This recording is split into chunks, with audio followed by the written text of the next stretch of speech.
ये देखिए वही लोग हैं जो एक मंच पे खड़े होकर बोलते हैं कि हमें भारतीय जनता पार्टी के खिलाफ खड़ा होना है। अरे ऐसा माहौल नहीं मिलता बार बार। देश की जनता न्यूज़ नेशन को, दीपक चौरसिया जी के चैनल को देख रही होगी और वो एहसास कर रही होगी ये कोई विचारधारा की लड़ाई नहीं है, सत्ता की लड़ाई है। और सत्ता के लालची, सत्ता के भूखे लोग हैं सभी। और आप ये देखिए, ये नॉर्मली आपने देखा दीपक जी, लड़ाई जो होती है ना चुनावों के बाद की होती है, लेकिन ये चुनावों से पहले ही शुरू हो चुकी है। तो इससे अंदाज़ा लगाइए इस बात का कि आग कितनी ज्यादा लगी होगी नीचे। और दूसरी बात मैं इसे कहूंगा, ये परनाले हैं, ये परनाले समझते हैं ना आप। अब परनाले सूख ना जाए, पार्टियों के मतलब अगर ये कहीं आगे जाके मिलते हैं तो फिर वो नाला बनता है, फिर नाला। सुनिए, हाँ अरे सुन तो लीजिए। अरे कौन है बीच में? अरे एक मिनट,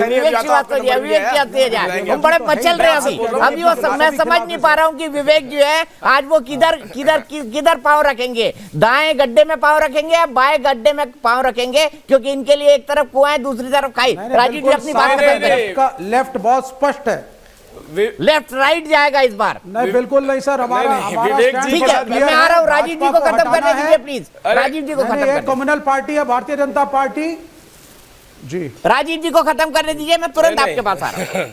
नहीं, विवेक जी के हालात में समझ सकता हूँ। कटे हुए खीरे की तरह हैं जो कह रहे हैं कि सैंडविच में मुझे तो डालना भूल ही गए आप। तो वो बीच में इसलिए घुसे थे हमारे कि मुझे भी तो याद कीजिए, हम भी हैं कहीं पे, हम भी कहीं खड़े हुए हैं। तो मुद्दा ऐसे भी है। मैं जो कह रहा हूँ आपसे कि ये परनाले फिर नाले में बदलते हैं, नाला कभी कभी वो नदी में भी जाकर गिर जाता है तो नदी में मिल जाता है। लेकिन अभी देखना ये है कि ये परनाले आगे तक पहुँचते हैं, पीछे ही सूख जाते हैं। अगर इस तरीके की चर्चाएं सामने आ चुकी हो तो इससे अंदाज़ा लगाइए कि ये विपक्ष है जो भारतीय जनता पार्टी के सामने खड़े होने की बात कह रहा है। ये विपक्ष है जो अपने आप को सेकुलर कहता है। ये सेकुलर, ईमानदारी और ये अपने अपने प्रदेशों का नेतृत्व करना, यहाँ पर इनकी जितनी भी इनका जो प्रोफाइल है वो सारा उजागर हो चुका है। अब जो दीदी ने आज बोल रही हैं, ममता दीदी आज बोल रही हैं कि यूपीए नाम का कोई शब्द नहीं है। और दूसरा इल्ज़ाम देखिए वो क्या लगा रही हैं, कांग्रेस क्या लगा रही है कि कोई भी ऐसी राजनीतिक पार्टी नहीं है जिसका बीजेपी के साथ अलायंस ना हुआ हो। तो आप अंदाज़ा लगाइए कि जो बीजेपी के साथ अलायंस कर सकती हैं वो सब राजनीतिक पार्टियां कांग्रेस के हिसाब से। तो आप अपना वोट, देश की जनता से बोल रहा हूं, अपना वोट डायरेक्टली बीजेपी को दीजिएगा। ये लोग बाद में कांग्रेस के हिसाब से बीजेपी में जाएंगे, तो इन लोगों को वोट देके अपना वोट मत खराब कीजिएगा। और कांग्रेस की परिस्थिति जो है वो गुलाम नबी आजाद साहब ने पहले ही क्लियर कर दी है कि हमारी अभी पोजीशन नहीं है कि हम दूर दूर तक अपनी सरकार कहीं बना पाए या हम इतनी लोकसभा के अंदर सीटें ले सके। तो मुद्दा का वो केवल इतना है कि आज सुनने का मन कर रहा है दीपक जी, बोलने का मन नहीं कर रहा। और मैं आपसे आग्रह करूंगा सबका टाइम जो है टीएमसी के प्रवक्ता और कांग्रेस के प्रवक्ता को दीजिए। विवेक श्रीवास्तव जी, हमारे यहाँ कहावत है जब ककड़ी कटेगी तो सब में बटेगी। लेकिन मुझे नहीं लग रहा कि आपको कोई भी हिस्सा इस ककड़ी का मिल रहा है। कहां जाएगी? लेफ्ट आउट तो नहीं हो जाएगी?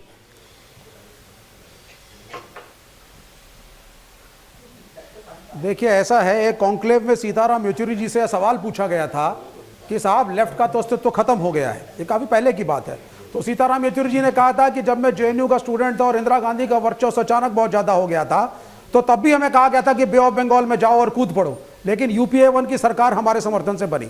आप साफ साफ सुन लीजिए, ये जो भी डिस्कशन हो रहा है तृणमूल में और कांग्रेस में ट्रांजिशनली स्टेज है, ये सिर्फ बातचीत है, क्योंकि प्रशांत किशोर जी की दाल कांग्रेस में गली नहीं।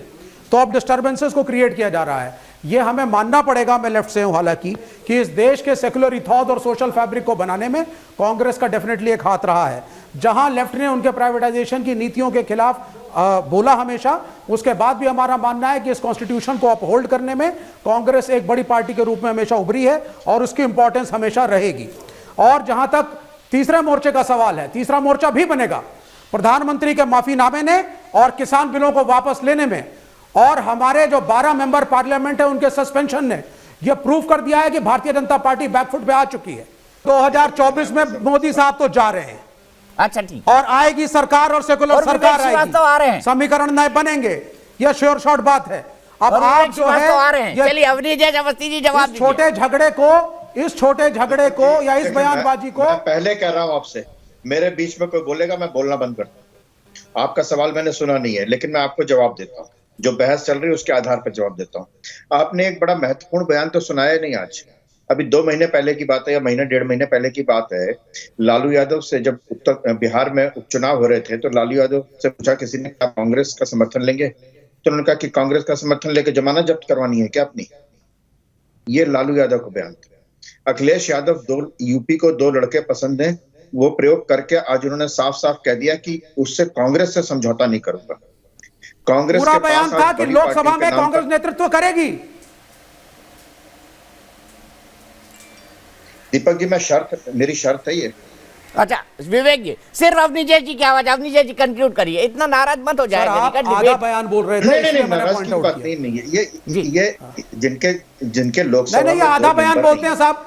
लालू प्रसाद यादव ने तो कहा था कि लोकसभा के चुनाव में हम सोनिया गांधी को फॉलो करेंगे, हमने तो यही पढ़ा था और यही हमने चैनलों पे सुन सुना। लीजिए ना, उनकी ये एक बात नई तो चीज सुन सुना रहे लीजिए हैं। विवेक भाई, उनकी बात तो विधानसभा सुन के लीजिए चुनाव में लोकसभा के चुनाव में अंतर होता है, ये बात उनकी ममता बात- बनर्जी को भी समझनी होगी। उनकी बात तो सुन लीजिए। जी बोलिए अवनी बिल्कुल, जय जी। बोलिए। दीपक जी, बिल्कुल, आज ये जो सारी बातचीत हो रही है पश्चिम बंगाल में, अगर यूपीए का हिस्सा ममता बनर्जी बन जाती हैं तो पश्चिम बंगाल में कांग्रेस के लिए और कम्युनिस्ट पार्टी के लिए भी सीटें छोड़नी पड़ेंगी क्या? उसके लिए ममता बनर्जी तैयार होंगी क्या? नहीं हो सकती हैं। बड़ी साफ सी बात है। इसलिए कांग्रेस के पास आज बड़ी पार्टी के रूप में कौन है? एनसीपी है, डीएमके है, झारखंड मुक्ति मोर्चा कुछ ले लीजिए आप, और कौन है उसके साथ? बात ये नहीं है, बात ये है कि तीसरे मोर्चे की बात मैं 1990 से सुन रहा हूं। वीपी सिंह ने एक बनाया था, उसके बाद बना देवगौड़ा जी के समय इंद्र कुमार गुजराल की। तीसरी ताकत की बात तो जब से 1967 से लगातार, जो लोग 1967 के चुनाव को जानते हैं जिस समय लोहिया जी और दीनदयाल जी के बीच में बातचीत हुई थी, लगातार बातचीत चलती रही, चौधरी चरण सिंह उत्तर प्रदेश के मुख्यमंत्री बने थे। बात ये नहीं है, बात ये है कि सबका मकसद एक है, बीजेपी को हराना है, तो मकसद एक अगर है तो दुकानें अलग अलग कैसे होंगी? और दुकानें अगर अलग अलग हैं तो फिर सफलता कैसे मिलेगी? 160 का गणित, पहली बात तो मैं बता दूं, 10 सेकंड और लूंगा दीपक जी। 160 सीटों का गणित बताया। 160 सीटों में मध्य प्रदेश में, उत्तर प्रदेश में, राजस्थान में, नहीं, अटल बिहारी वाजपेयी ने भी यही किया था शायद एक कार्यकाल में। गठबंधन की राजनीति और शिवसेना से समर्थन आप भी पहले लेते शर्त हैं। लगा दी थी दीपक जी, मैंने शर्त लगा दी अच्छा थी ना, आपने कंक्लूड अगर करिए। शिवसेना से समर्थन आप भी लेते थे, और अटल बिहारी इसमें वाजपेयी की कांग्रेस जो एक भी सीट नहीं है, इसमें कांग्रेस की एक भी सीट नहीं है। मध्य प्रदेश, राजस्थान, गुजरात, उत्तराखंड, हिमाचल, हरियाणा, कांग्रेस है कहां? एक भी सीट नहीं है उसकी कांग्रेस की। जैसे 160 सीटों का गणित तहसीम बता रहे थे, उस 160 सीटों के गणित में बता दें आज कितनी सीटें उनके पास, कांग्रेस के पास है कितनी सीटें। इसलिए ये सारी बहस नेतृत्व को लेकर के है, अगले एक दूसरे से स्कोर सेटल करने को लेकर के है, इससे ज्यादा कुछ नहीं है। ये बेंगलोर में कभी एक साथ खड़े हो जाते हैं, कभी कोलकाता में एक साथ खड़े हो जाते हैं। इनका कोई एजेंडा नहीं है, सिर्फ अपने भ्रष्टाचार को जस्टिफाई करने के लिए एक दूसरे को क्रिटिसाइज करके कि हम उससे ज्यादा बड़े बीजेपी के विरोधी हैं, सिर्फ ये दिखाने का मकसद है, और इससे ज्यादा कोई मकसद नहीं है।